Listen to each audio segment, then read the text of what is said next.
पहुंच गया। उसे बहुत भूख और प्यास लगी हुई थी। दूर उसे एक झोंपड़ी नजर आई। उस झोंपड़ी में रहने वाले बुजुर्ग ने बादशाह की बड़ी खिदमत की। वह गरीब जानता भी नहीं था कि यह बादशाह है। मुसाफिर समझकर खिदमत की बादशाह बहुत खुश हुआ। जब जाने लगा तो उसने अपनी उंगली से अंगूठी उतारी और कहा, तुम मुझे नहीं जानते हो कि मैं बादशाह हूँ। यह अंगूठी अपने पास रखो, जब कभी कोई जरूरत होगी महल आ जाना। दरवाजे पर जो दरबान होगा उसे यह अंगूठी दिखा देना। मैं किसी भी हालत में होऊंगा, वह तुमसे मेरी मुलाकात करवा देगा।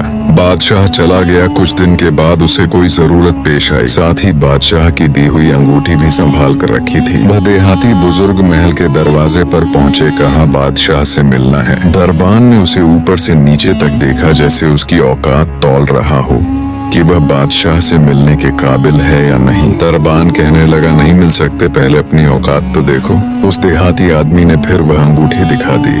अब जैसे ही दरबान ने देखा, उसकी आंखें फटी की फटी रह गईं। यह बादशाह की मुहर लगाने वाली अंगूठी आपके पास बादशाह का हुक्म था कि यह अंगूठी जो लेकर आएगा, हम जिस हालत में भी हों उसे हमारे पास पहुंचा दिया जाए। दरबान बहुत इज्जत से बुजुर्ग को अपने साथ लेकर बादशाह के खास कमरे तक गया। दरवाजा खुला हुआ था। अंदर दाखिल होते ही अब यह जो शख्स वहां चलकर आया था, उसकी नजर पड़ी कि बादशाह नमाज में मशगूल है। बुजुर्ग काफी देर तक इंतजार करता रहा। फिर बादशाह ने दुआ के लिए अपने हाथ उठाए। उसकी नजर पड़ी तो वह वहीं से वापस हो गया और महल के बाहर जाने लगा।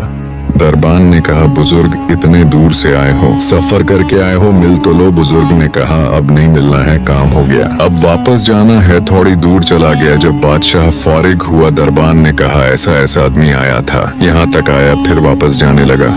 बादशाह ने कहा, फौरन लेकर आओ, वह हमारा मोहसिन है। दरबान उसके तलाश के लिए निकल पड़ा। वापस लाया गया। बादशाह ने कहा, आए हो तो मिलते होते ऐसे कैसे चले गए? न कुछ बताया, न कोई बात की, न खिदमत करने का मौका दिया। उसने कहा, बादशाह से अलामत असल बात यह है कि आपने कहा था कोई जरूरत पेश आए तो आ जाना, हम जरूरत पूरी कर देंगे। मुझे जरूरत पेश आई थी, मैं आया और आकर देखा आप भी किसी और से मांग रहे हैं जो सब चीज पर कादिर है। तो मेरे दिल में ख्याल आया कि बादशाह जिससे मांग रहा है, क्यों ना मैं भी उसी से मांग लूं। ये है वह चीज कि हमें जब कभी कोई जरूरत हो, बड़ी हो या छोटी, उसका सवाल सिर्फ अल्लाह पाक से किया जाए, क्योंकि वही एक दर है जहां मांगी हुई मुराद मिलती है। हर जरूरत का सवाल सिर्फ अल्लाह पाक से करना चाहिए। या अल्लाह हमें अपने दर से लग